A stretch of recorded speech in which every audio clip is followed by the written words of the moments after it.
ruqyah. Okey. So kita kena faham apa yang menjadikan ruqyah itu betul-betul berkesan. Apa yang menjadikan ruqyah itu betul-betul powerful. Ataupun secara terbaliknya, kenapa kita mengamalkan ruqyah tapi tak terkesan.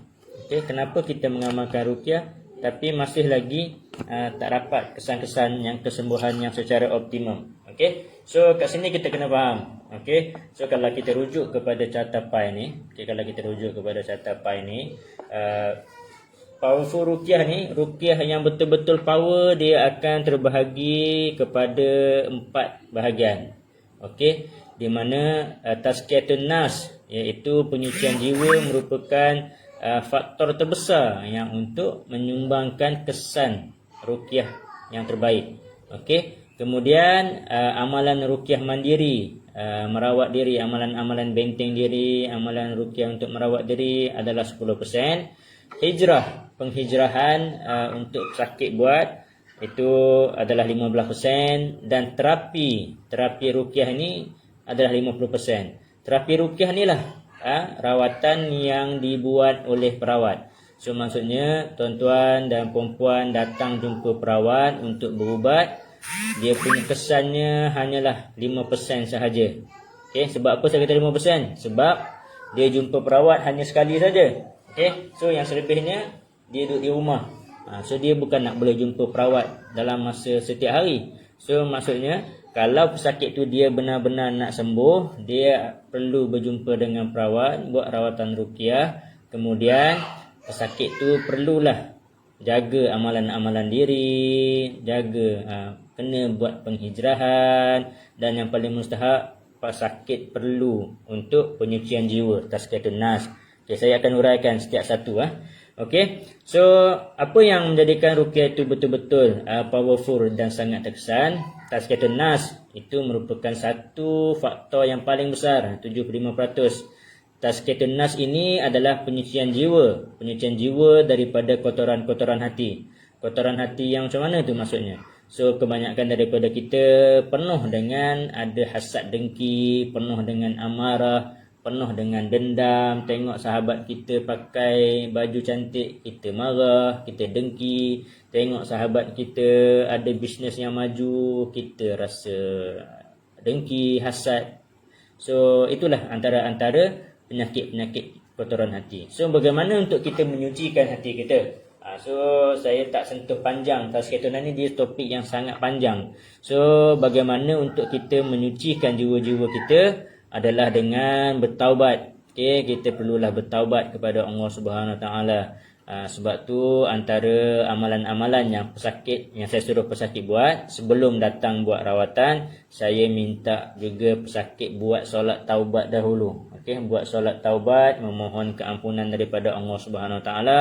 Kalau ada dosa-dosa besar, kalau ada dosa-dosa syirik, sama ada kita sedar ataupun tidak sedar. Kebanyakan daripada pesakit juga kebanyakannya dah berubat merata. Takut dia ada berubat dengan tok bomoh, yang mana yang ada bagi tangkal ataupun amalan-amalan yang tidak syar'i, maka saya pesan dahulu untuk buat solat taubat dahulu. Okey. Seterusnya pesakit juga perlulah memberi ampun. Okey, mengampunkan orang sekeliling kita. Okey, saya selalu juga pesan kepada pesakit juga, kalaulah dia merasakan sakit dia tu akibat sihir, dan kemungkinan orang yang dia sihir tu dia rasa dia kenal, saya juga selalu menasihatkan supaya sakit tersebut mengampunkan orang tersebut, maafkan orang tersebut.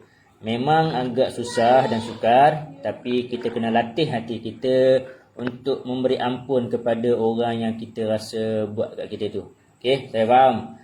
Orang yang mungkin dengki kat kita dah itu membuat kita sakit, tapi kita kena bersihkan hati kita. Kita kena melepaskan segala perasaan-perasaan amarah tu, tak boleh simpan. Okey, yang seterusnya kita perlulah memohon ampun. So sebagai anak, jangan lupa meminta ampun dan maaf kepada ibu bapa kita, pasangan kita, sama ada isteri ataupun suami kita. Okey, so juga kita kena minta ampun terhadap orang-orang yang pernah berinteraksi dengan kita, berurusan dengan kita. kadang-kadang banyak yang berlaku, kita telah menyakiti hati orang dalam keadaan kita tak sedar. Okey, kita rasa kita tak ada marah ke orang pun, tapi perbuatan tersebut sedikit sebanyak sebenarnya telah mengguris hati orang sekeliling kita, yang menyebabkan dia rasa marah, dia rasa amarah dan seterusnya, mungkin menjadi dendam kepada kita juga. Okey, seterusnya antara perkara yang membolehkan, perkara yang menyumbang kepada penyucian jiwa, kita kenalah sentiasa redha dan juga bersyukur. Okey, kita kena faham sakit ini merupakan satu ujian daripada Allah. So ada banyak hikmah kenapa kita sakit. Salah satu hikmah yang paling besar yang saya selalu pesan kepada pesakit, disebabkan oleh sakit dan tak sembuh-sembuh inilah yang menyebabkan tuan-tuan dan puan-puan mula kenal akan ruqyah. Okay, saya sendiri pun dulu tak kenal dengan ruqyah syariah, tapi disebabkan banyak perkara berlaku dalam kehidupan saya. Saya sebagai family kedai makan dan sebagainya, banyak orang dengki. Kemudian keluarga saya juga ada yang sejarah sakit-sakit gangguan jin disebabkan oleh apa yang berlaku di dalam kehidupan saya, keluarga saya. Maka saya mula belajar untuk rawatan Islam, dan alhamdulillah, masya-Allah, tabarakallah, saya mula sampai ke tahap membuka pusat rawatan dan mula sekarang untuk mengajar dan melatih pesakit untuk merawat diri. Itu adalah hikmah yang paling besar sebab kita sakit. So kalau tuan-tuan dan puan-puan mungkin di peringkat awal, disebabkan sakit maka kenal akan ruqyah. Disebabkan sakit maka kenal apa itu ayat-ayat ruqyah. Disebabkan sakit mula kita mengamalkan sunnah-sunnah yang terkait dengan rawatan. Kalau sebelum ni kita tak ambil tahu pun pasal amalan 3 kor dan sebagainya. Tapi sekarang sebabkan kita nak jaga diri kita, kita nak benteng diri kita, maka kita mula belajar menambah ilmu bab-bab rawatan dan juga benteng diri, berteraskan Al-Quran dan Sunnah. Okey, seterusnya antara perkara amalan yang boleh untuk menyucikan jiwa kita adalah dengan melakukan qiyamul lail. Okey, bangun solat malam. Ini juga perkara-perkara yang saya selalu pesan kepada pesakit. Cuba usahakan diri untuk bangun malam, buat solat tahajud, buat solat taubat dan juga buat solat hajat. 3 solat ni saya selalu pesan kepada pesakit, 3 serangkai ni. Okey, buat solat tahajud, buat solat taubat, buat solat hajat. Okey, so insya-Allah Allah akan bukakan jalan. Okey, insya-Allah Allah sendiri akan membukakan jalan, memudahkan segala urusan kita untuk sembuh. Okey, salah satu lagi juga faktor untuk penyucian jiwa adalah dengan bersedekah. Okey, sedekah ni banyak khasiat fadilat dia. Okey, sedekah-sedekah ni juga boleh mengangkat kesembuhan. Okey, sedekah-sedekah ni juga boleh boleh menolak segala bala. Okey, boleh menangguhkan kematian dan seterusnya. Sedekah ni akan menambahkan rezeki kita.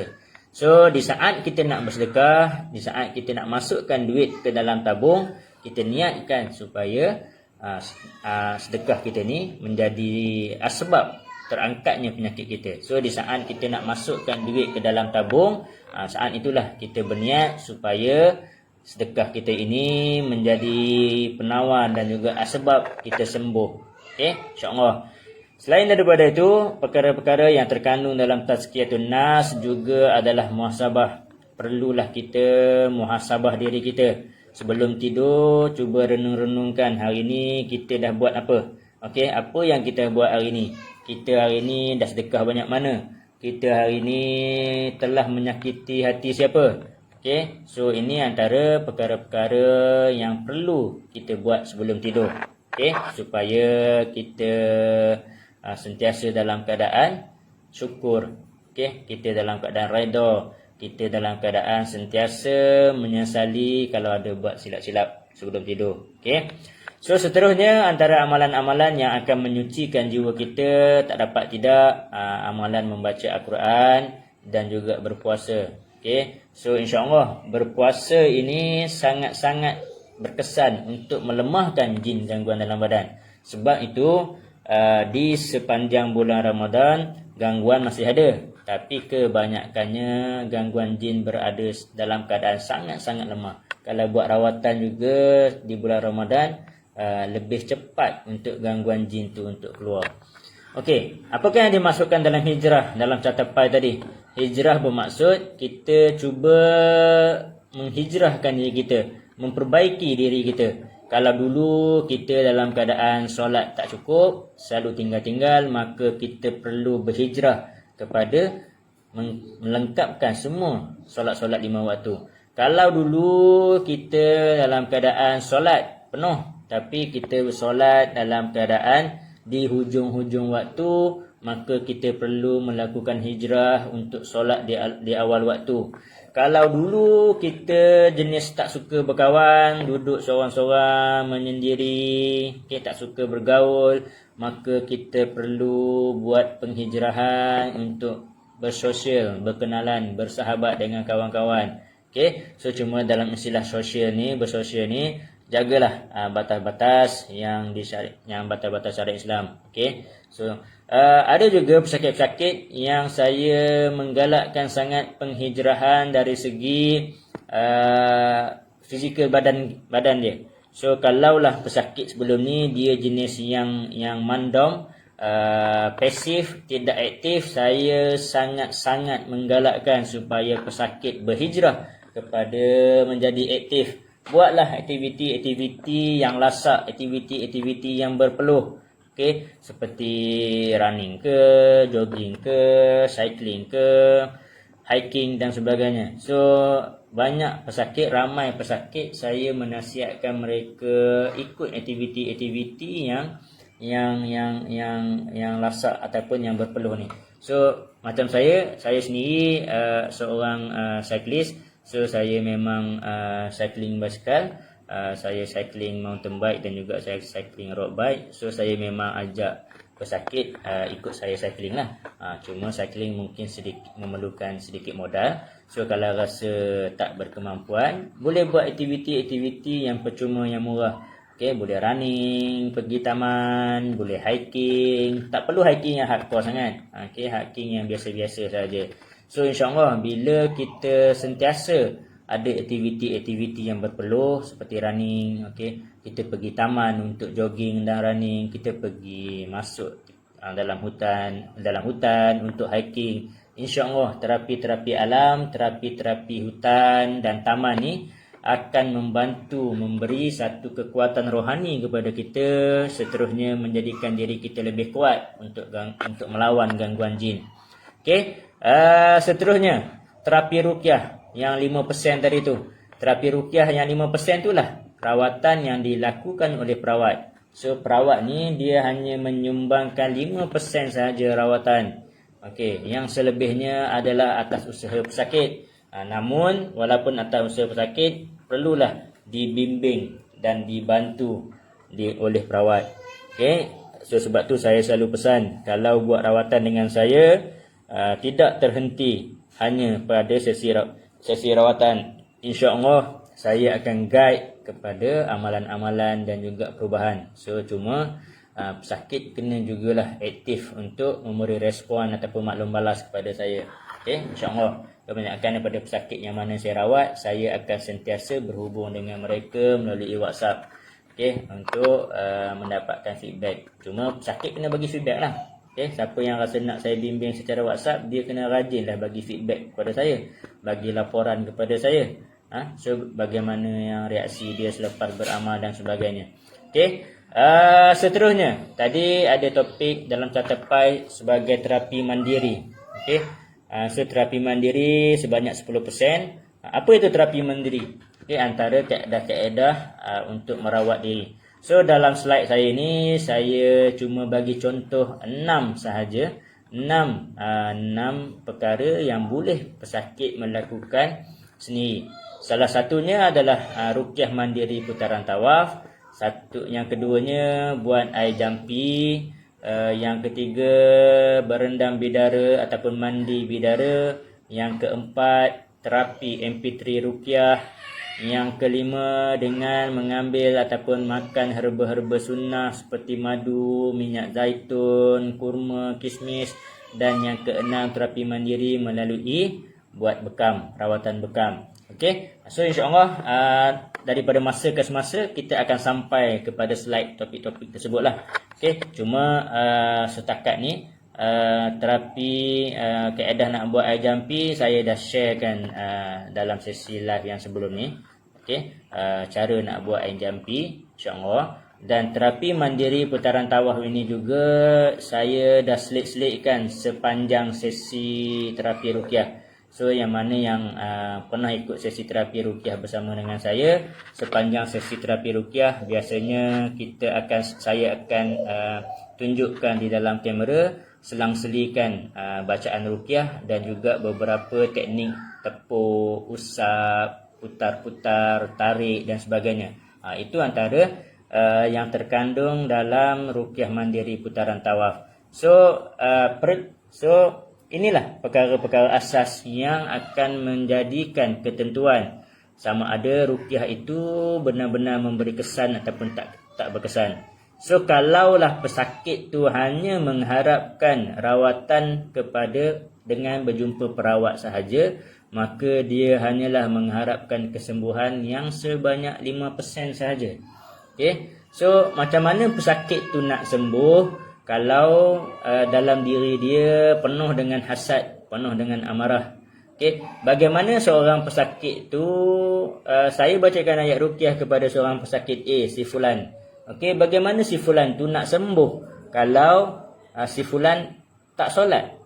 Kalau si fulan tu juga memang tak pernah baca Al-Quran dalam harian dia. So bagaimana nak sembuh kalau hubungan dia dengan Allah Subhanahu Wa Taala tak ada? Okey, so kita kena faham kenapa saya bacakan ayat ruqyah, sakit tak jadi apa-apa, tak sembuh, tak ada perubahan apa-apa. Mengantuk tidak, marah tidak, sakit tidak, rasa macam ustaz saya dengar ayat ustaz baca ruqyah tak ada apa-apa je. Kenapa tak ada apa-apa? Kenapa tak berkesan? So kena semak-semak bab penyucian jiwa, bab tazkiyatun nas, takut-takut ada dosa-dosa yang menyebabkan terhalang daripada doa kita untuk terkesan, ayat ruqyah tu nak terkesan kepada pesakit. So sebab itulah saya cakap tadi menjadi satu persoalan kepada pesakit. Kenapa dah jumpa ramai ustaz tak sembuh-sembuh? Kenapa tak pulih-pulih? So bila saya cek, saya tanya-tanya, saya selidik dia punya background dia, rupa-rupanya memang solat selalu tinggal. So kalau dah solat selalu tinggal, macam mana doa-doa saya nak makbul? Macam mana doa dia, usaha dia nak dimakbulkan oleh Allah kalau solat dia sendiri juga selalu tertinggal? Okey, so ini antara perkara yang